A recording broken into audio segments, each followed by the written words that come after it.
ورؤية واهتمام حقيقي بخدمة التسبيح والترانيم في الكنيسة.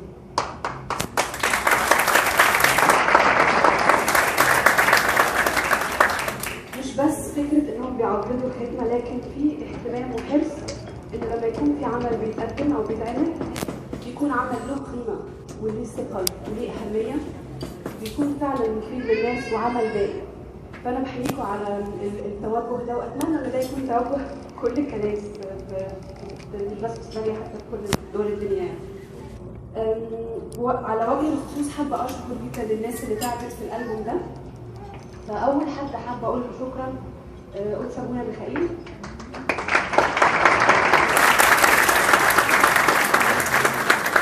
أبونا ميخائيل مش بس كان هو صاحب الفكرة والهدف إنه إحنا نعمل ألبوم للعذراء، لكن هو كان عنده الرؤية لكل المواضيع والأفكار المختلفة اللي اتحطت في الألبوم واللي على أساسها اتكتبت كلمات الترانيم.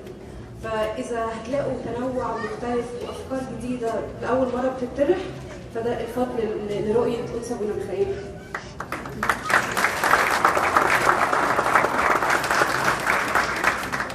أكتر حد بقى تعب جدا جدا كل مراحل التنفيذية في الألبوم كان قدس أبونا عبد المسيح. هي مش عايزة أضيع الوقت في أنا أقول إحنا يعني في كم مرحلة في الألبوم، بس هما كانت it was a long journey ومش سهل ومتابعة ووقت ومجهود، لكن أبونا كان هو في كل مرحلة هو اللي بيتابع وهو اللي بينفذ وهو اللي بيتأكد إن كل حاجة بتتعمل بالشكل الصح. ربنا يعوض تعبك يا أبونا. حد مهم جدا جدا وجوده في الألبوم كان الأستاذ جورج رمزي. مشروع جدا بيشتغل على كل ما هو ليه علاقة بالجانب الفني والتقني. هو كان مسؤولية جورج، هو اللي عمل الماستر الميكس، وزع حاجات ولحن حاجات. وجودك طبعا كان ليه فضل في إنه العمل يطلع بالشكل ده. آخر حد بقول له شكرا رمزي إشارة اللي كتب أغلب الترانيم اللي في الترنيمة في الألبوم وكل الخدام وكل الناس الفنانين اللي في مصر اللي لحنوا واللي وزعوا واللي عزفوا. ربنا يعوض تعب كل الناس. هنبدأ في أول ترنيمة قلبك الطيب يا عذراء يا حبيبي. حط الميوزك بليز.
بس انت بفضايل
حابينه.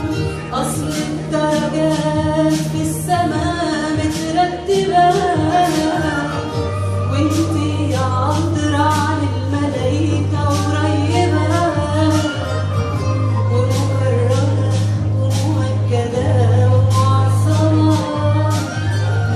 بس انتي قبل كل ده طيبة، بتصلي لحبيبك يا عذرا زينا. بس انتي الفضايل كتير متزينة، بس انتي مليانة بنعمة يا بتول. وعشان كده يا عذرا صلي عننا، أصل انتي صلواتك ما هياش حيرة.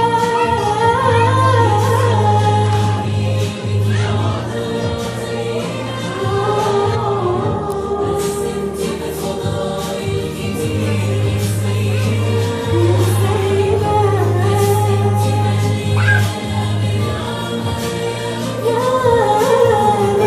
وعشان كده يا عذرا صلي عننا،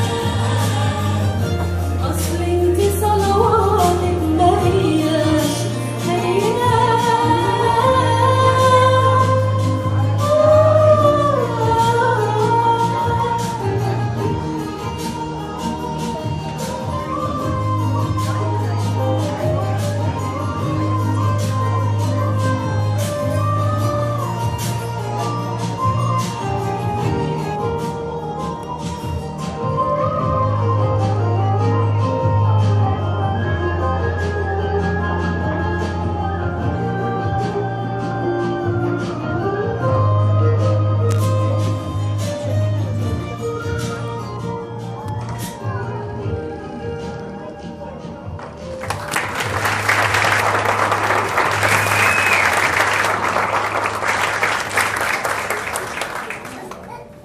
احنا من شويه سمعنا الترنيمه الرائعه اللي قدمتها نورا، ماري ديد يو نو، من اشهر الترانيم اللي اتكتبت واترنمت بالانجلش والعربي في العالم كله. الكاتب كان بيسال كده، انت كنت عارفه، كنت مدركه انه ابنك هو اللي هيفتح العينين وهيشفي الامراض ويقوم الموتى، ابنك هو اللي هيدي الخلاص للعالم. الترنيمه اللي احنا كتبناها وعملناها في الالبوم بتاعنا بتقول كده: طبعا كانت عارفه اكيد، وده سؤال، وازاي هتنسى يوم بشاره غبرياء. نسمع الترنيمه، شغل ميوزك.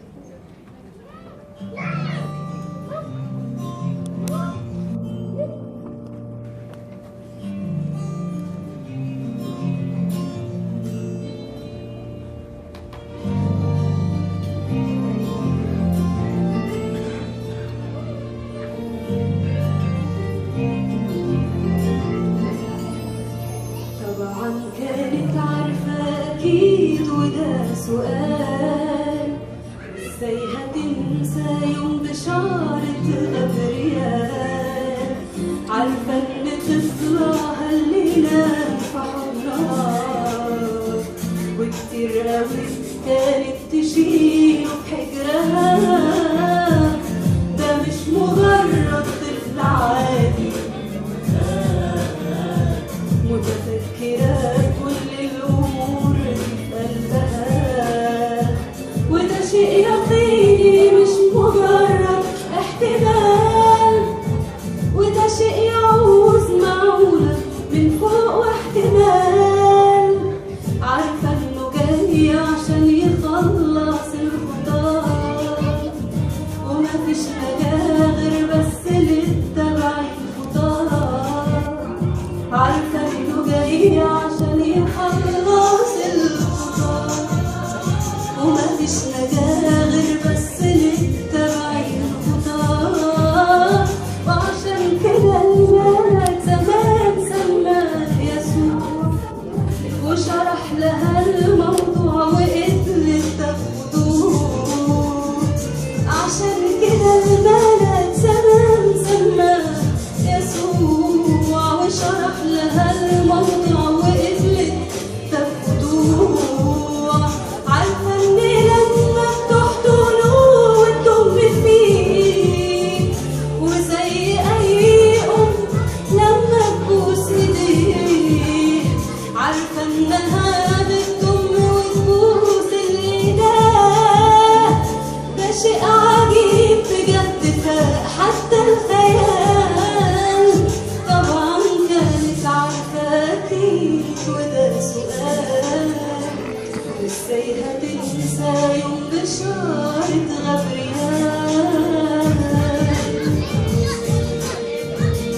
طبيعي يمشي بدون غرق فوق المياه، يحلم مشاور للرياح خضعت وياه، وطبيعي يمشي بدون غرق فوق المياه، يحلم مشاور للرياح خضعت وياه، وبكلمة منه البحر يسكت ليه عشان هو اللي قال زمن يا بحر كون مكان، وبكلمة منه البحر يسكت ليه عشان هو اللي قال زمن يا بحر كون سكان.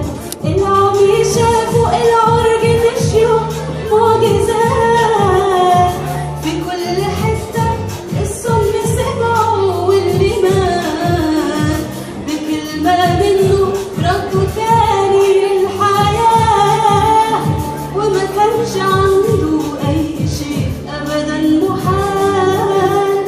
طبعا كانت عارفة أكيد وده سؤال، وإزاي هتنسى يوم بشعرة خبريات، عارفة إن طفلها اللي نام في حضنها وكتير أوي كانت تشيله بحجرها، ده مش مجرد طفل عادي لكنها متفكرة كل الأمور دي في قلبها، وده شيء يقيني مش مجرد احتمال، ده شيء يعوز معونة من فوق واحتمال.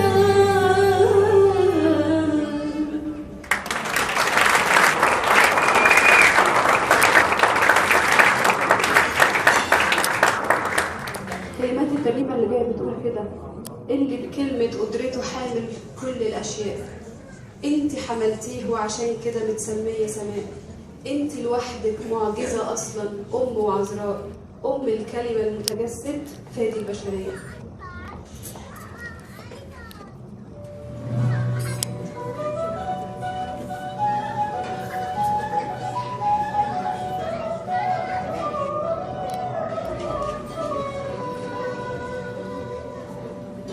غبريال جالك وانتي بتصلي وصدق، وقبلتي كلامه وقلتيله أنا ليه عبد، في ساعتها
اللي بكلمة قدرته حامل كل الأشياء. انت حملتي هو عشان كده متسمية سماء. انت لوحدك معجزة أصلا، أم عذراء، أم الكلمة المتجسد هذه البشرية. يا أمي عذراء يا قوية، عليها أكتر من الشيوخ، مليانة فضايل روحية ومكرمة أكتر من السرافيل. تستاهلي التمجيد والتكريم يا مدينة الله يا أورشليم، وسكن فيكي خليل الدنيا.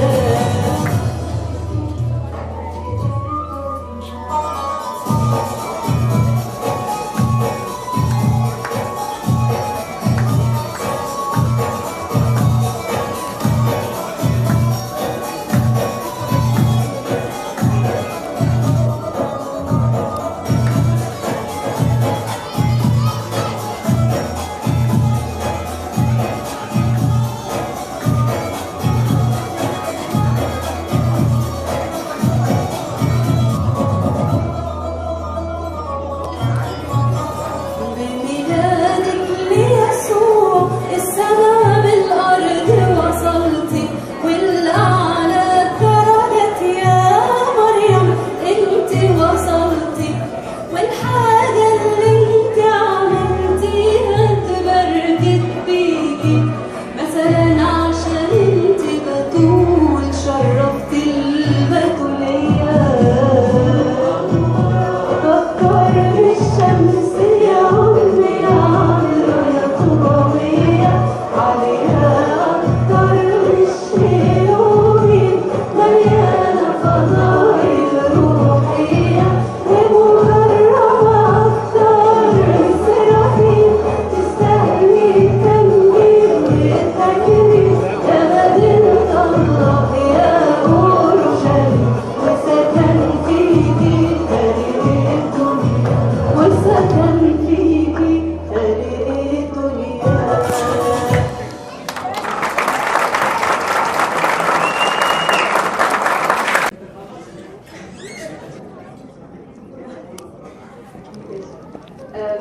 في سبيشال ريكوست ابونا عايز الناس ترنم معايا في القرار. الترنيمه اللي جايه انا يعني حبيت ان انا اقفل بيها لانها ترنيمه خطيره جدا ومهمه. هي شويه كده عقيده، على شويه نبوات عن العذراء، على شويه تشبيهات ورموز من الكتاب المقدس.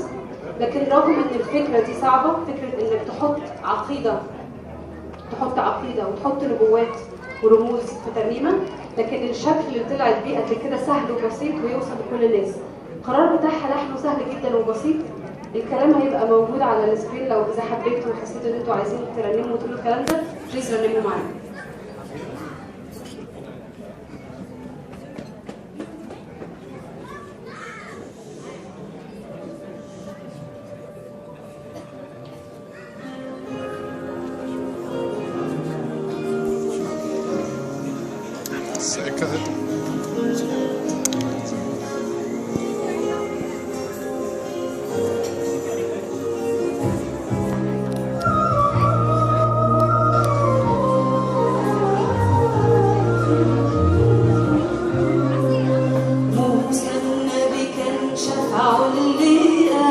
مشتعلة بنار، لكن برضو رغم النار دي ما اتحرقتش، وانتي ولدتي يسوع بطريقة إلهية. وعشان كده وردة البتولية ما دبلتش. انتي لاهوت وناسوت جواكي اتحدوا، وده سر كبير من غير خلط ومزج اتحدوا. وكمان برضو بدون تغيير شورية وشايلة جمر لاهوت، وأهم منك انتي